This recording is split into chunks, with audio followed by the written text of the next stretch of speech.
Hello! Welcome to Retro Pickups for the Week! How's everybody doing? So I go to Goodwill, try to go to Goodwill most days because it's within walking distance of work. It's about 1 mile away, so I get my steps in, plus I get to go to Goodwill. But I also do eBay pickups, and just, last week a neighbor just gave me some stuff, so I get my retro pickups from various places. Today I've only got Goodwill pickups. And it's just a couple, so not a very big day. I think Zora cuddles up. You think it cuddles up to the Zora? Alright, first Goodwill pickup. So this is a PC game. It's one of the very first Windows games that I remember. Like, it's one of the earliest games that I associate with Windows. I don't think there was ever a DOS version of this, but anyway, early 90s PC game, everyone's favorite. Myst, point-and-click adventure game everyone loves but can never seem to finish.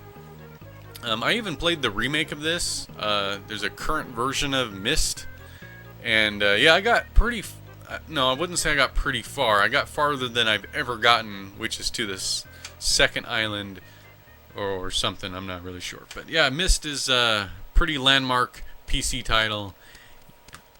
So yeah, I got the disc, the manual, the case, everything, and it's for Windows 3.1. So there you go, the original Myst. Okay, next is another Goodwill pickup. You almost never find games like this at Goodwill. This is a good one. PlayStation 2. It's already hard to get PlayStation 2 games there, but if it's not a sports game, it's even harder. Here we go, and we'll hook this up and we'll try this one out. Kingdom Hearts 2 on the PlayStation 2. This is awesome. I just wish the box was in a little bit better condition. I don't know if you can tell, probably not, but there is some tearing on the front cover, just the plastic. Also, there's no manual, unfortunately, but the disc is there, and the disc looks pretty good. But yeah, Kingdom Hearts 2, and this was $3.99 at the Goodwill. So yeah, let's hook this up and try it out. You can transfer it to a different PS2 box. Yeah. I'll have to decide which game is less worthy of an original box and can go like ATV Off-Road Fury. Maybe Tetris. Tetris doesn't need a fancy box, right? Oh, maybe this one actually. PlayStation Underground. It's just a demo disc. Maybe that one is a good candidate for a transplant. The disc looks okay.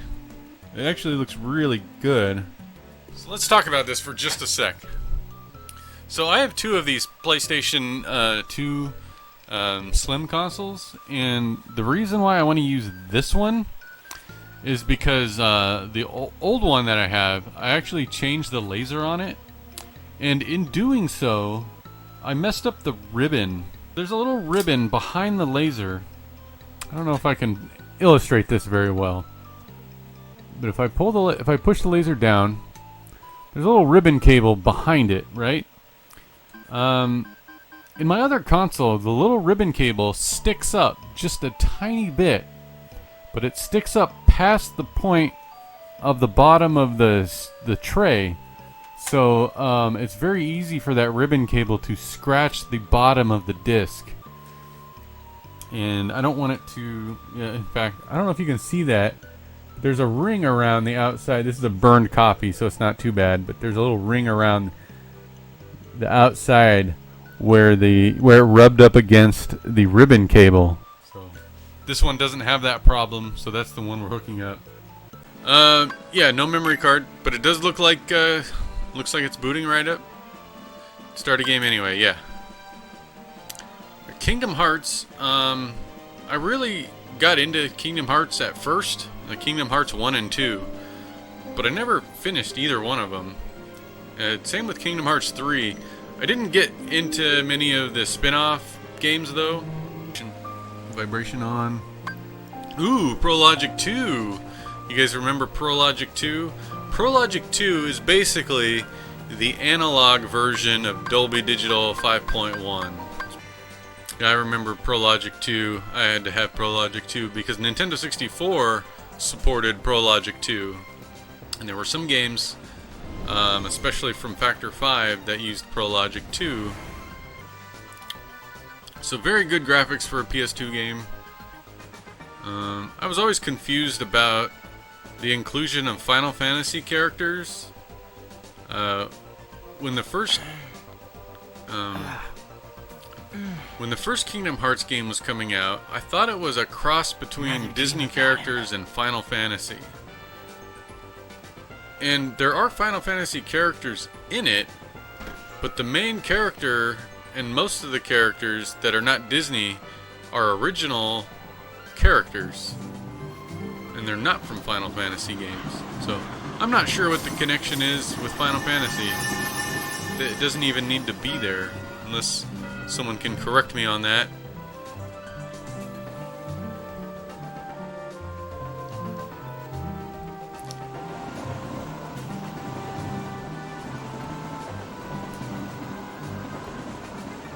Man, this doesn't even look like a PS2 game. This looks so good. The graphics hold up really well.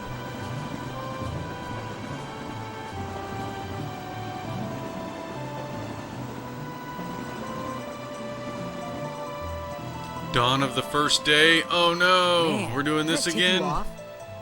Yeah, that's I've never played any of them. I'm just not a fan of Final Fantasy or Disney. Oh, well, I can see why you wouldn't play this then. Yeah, definitely can see that. I like Final Fantasy and Disney. So you'd think I'd be the perfect... It's true that stuff's been stolen around town. Perfect audience. And we've got a score to but I've settle never the cipher. finished any of these games. So, Skipped cutscene.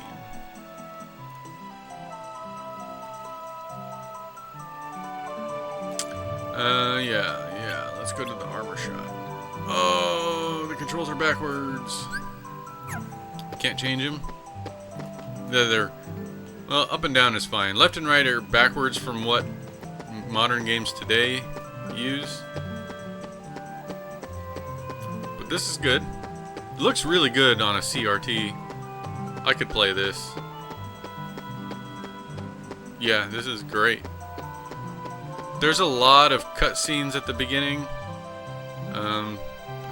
Not much gameplay to show off, so I think I'll stop here. Especially since I don't have any sound, I can't hear the game. I don't know if there's voice acting or what. And that's all for Retro Pickups today. Be sure and like and subscribe to my YouTube channel to see more. See you next time. Yeah, this era had a very weird oppression with inverted control. Oh, obsession. Well, it's not inverted.